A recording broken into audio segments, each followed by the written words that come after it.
নমস্কার বন্ধুরা, আপনারা সবাই কেমন আছেন? আশা করি ভালো আছেন আর আমিও অনেক ভালো আছি। তো গুড মর্নিং। তো আজ আমি দেখাবো যে আমি সারাদিন আজকে কী খাচ্ছি। তো এখন খুব একটা সকাল নয়, বেলা হয়েই গেছে।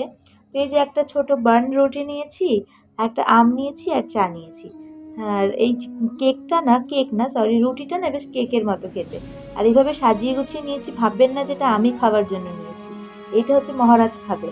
আর আমি অন্য একটা থালায় নিয়েছি, বুঝেছেন? তো ওকে এই যে সাজিয়ে গুছিয়ে দিয়েছি। যাই হোক, ও খাচ্ছে। ওর আজকে উঠতে একটু দেরি হয়ে গেল। আর এই যে দুপুরে রান্না করেছিলাম কচু পাতা ভর্তা। এইটা খুবই সোজা রেসিপি, সবাই জানেন তাই আর বললাম না। কিন্তু এই কচু পাতাটা এই রসুন লঙ্কা দিয়ে মানে এই ভর্তা করা, তার উপরে লেবু চিপে যে এত সুন্দর লাগছিল, মানে আমি স্বর্গে আছি মনে হচ্ছিল। তো যাই হোক, এটা দুপুরে আমি খেয়েছিলাম। বিকেলের দিকে না একটু ম্যাগি খেয়েছিলাম, কিন্তু বিশ্বাস করুন আমি ভুলে গেছি দেখাতে। যাই হোক, তারপরে রাতের দিকে ভাবলাম চিচিঙ্গা ভাজা আর একটু রুটি করব। তো চিচিঙ্গা ভাজার জন্য তো আমি বেশ সুন্দর করে কেটে ধুয়ে করলাম, কিন্তু পরে আর ভিডিও করতে মন হলো না।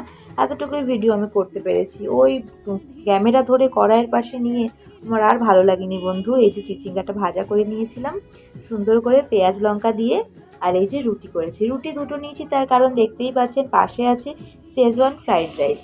এইটা আমার ছেলের টিউশন টিচার পাঠিয়েছে। যাই হোক, এইটাও সাথে নিয়ে নিয়েছি। তো এখন খাবো। তো আজকের খাওয়া দাওয়া কিন্তু এতটুকুই, বাইরে সেরকম কোনো কিছুই খাইনি। যা কিছু খেয়েছি ঘরেই খেয়েছি।